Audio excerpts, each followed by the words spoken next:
right, what's going on, Dre? What's going on with you, man? Pretty good. Pretty Thanks for good. sitting down for us. Wow. It's been a long time coming. I've been wanting to interview you for a minute now, and since early in the spring, Okay. actually. But with school and everything like that, it's just been so hectic.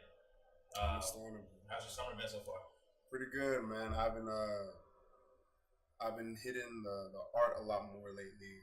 Yeah, I've I been see trying that. to trying to work out, get the summer body right. I see that. By fall comes around, so it's like Yeah. I can show the people like, hey, this is what you missed, but You definitely got the artwork rolling out like crazy, man. I was going through your Twitter last night, and all I see is art. Honestly, really, you have so much art there, and you're getting a lot more support.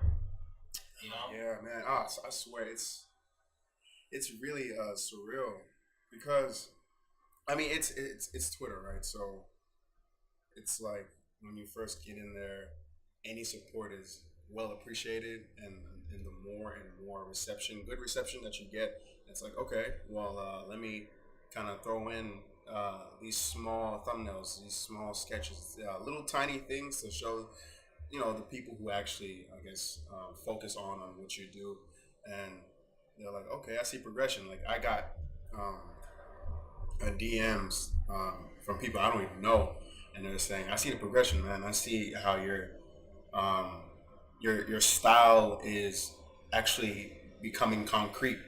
And so, I mean, that's crazy. Like people don't even know. Artists from Houston, I know some artists from like Richmond and Florida, and they're like, "Yo, man, like keep on going," and that's crazy That's because cool.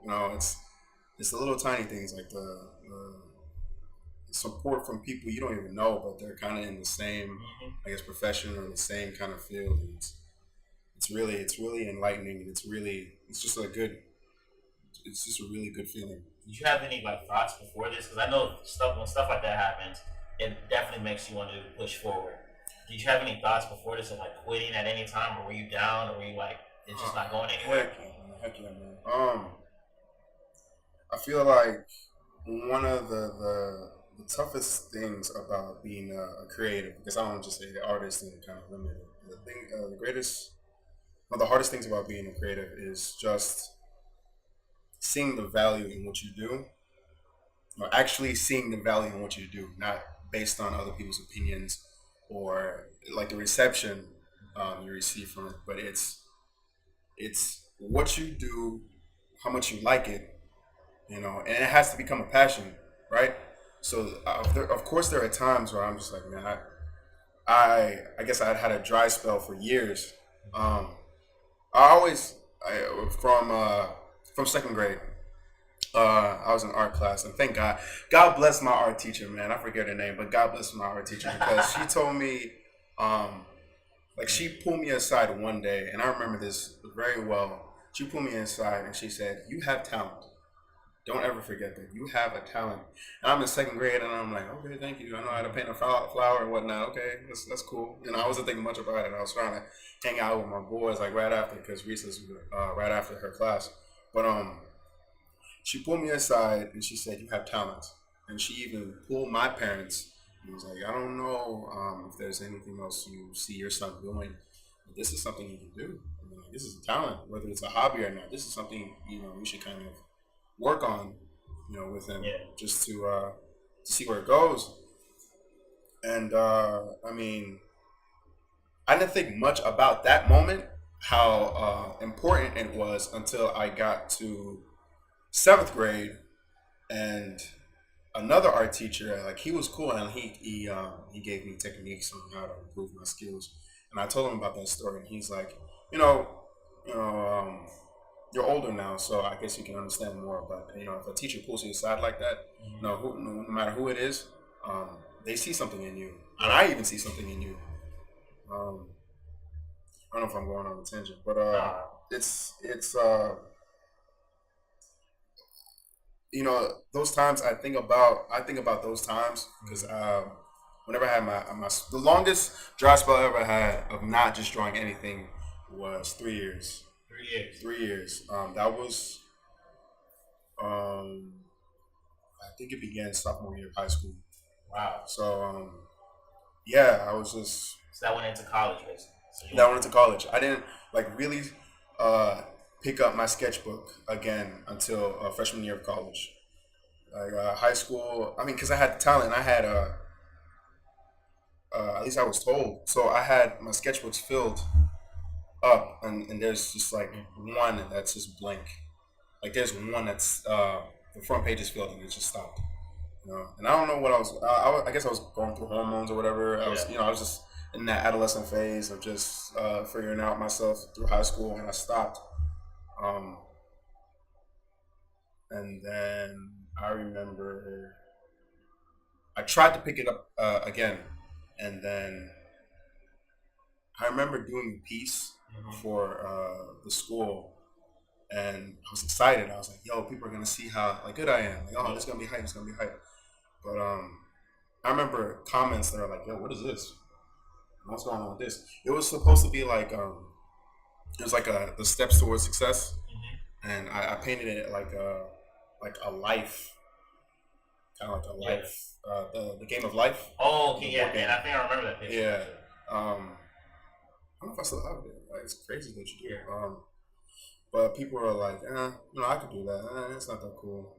I was like, even my friends are like, no, that Yeah. ain't nothing. I'm like, oh, okay, it's my friends. And I thought about, in high school, it's about popularity. So when you don't hear what you want to hear, Hmm. it's like, well,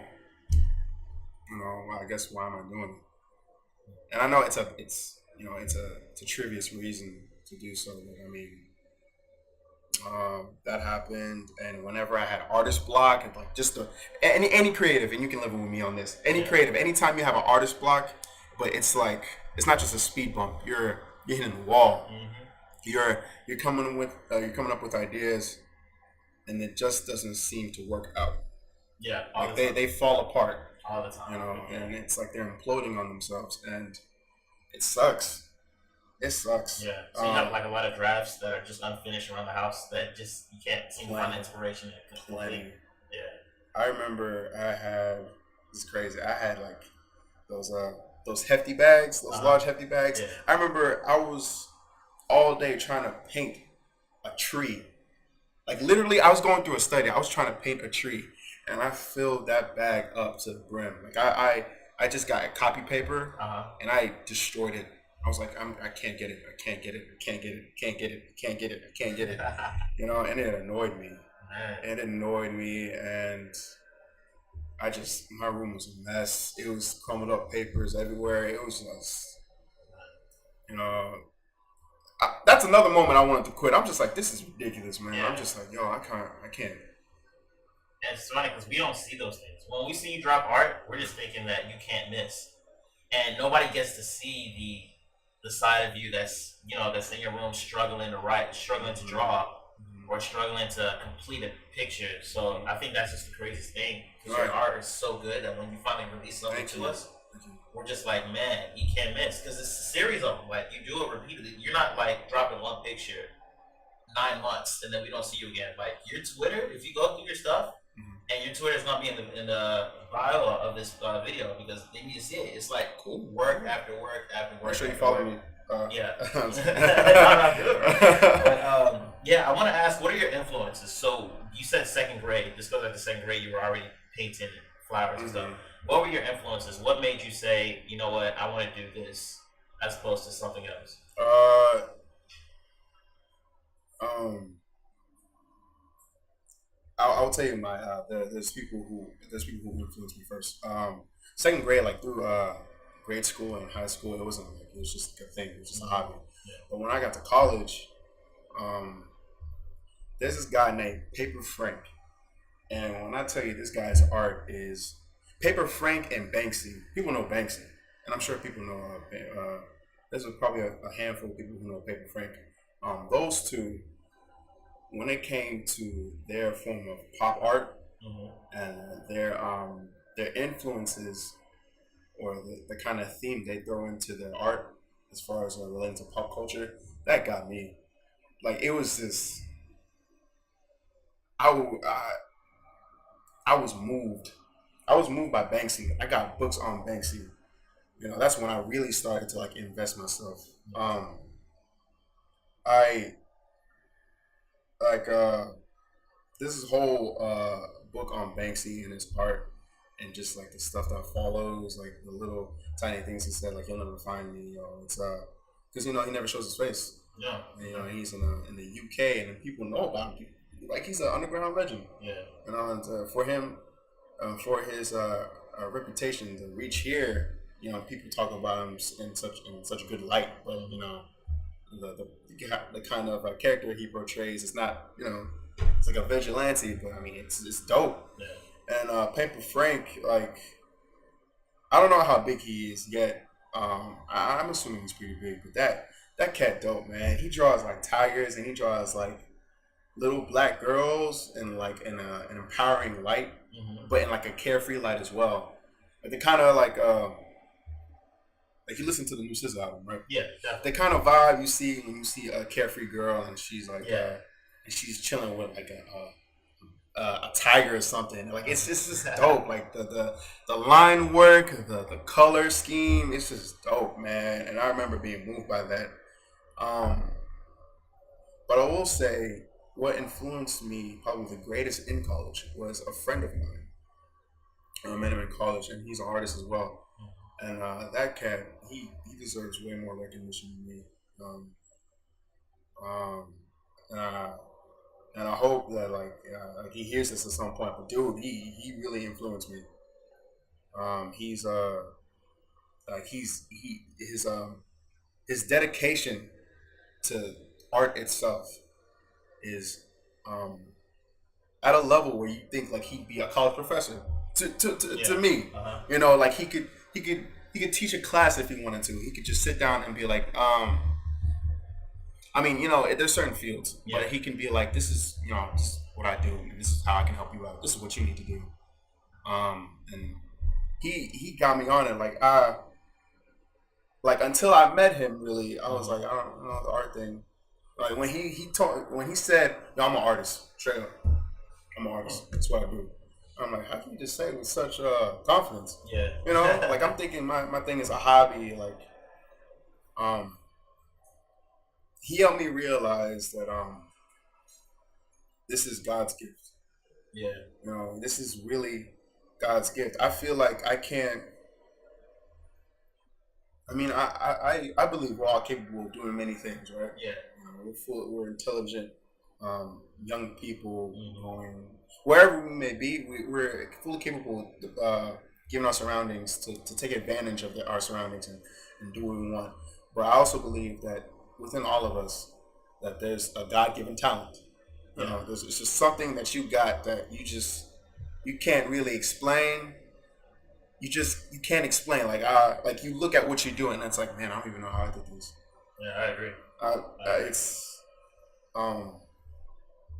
I was explaining to my friends one time after like a breast cancer walk, and he was like, "Man, how do you do this art?" I'm like, "Man, I don't even know. I really don't know. I know I love it. Yeah. I know that when I make a piece and I'm going through it, I love the idea of manifesting my ideas into something. I just love the feeling that comes with it. It's inexplainable. It's so it's such I don't know, man.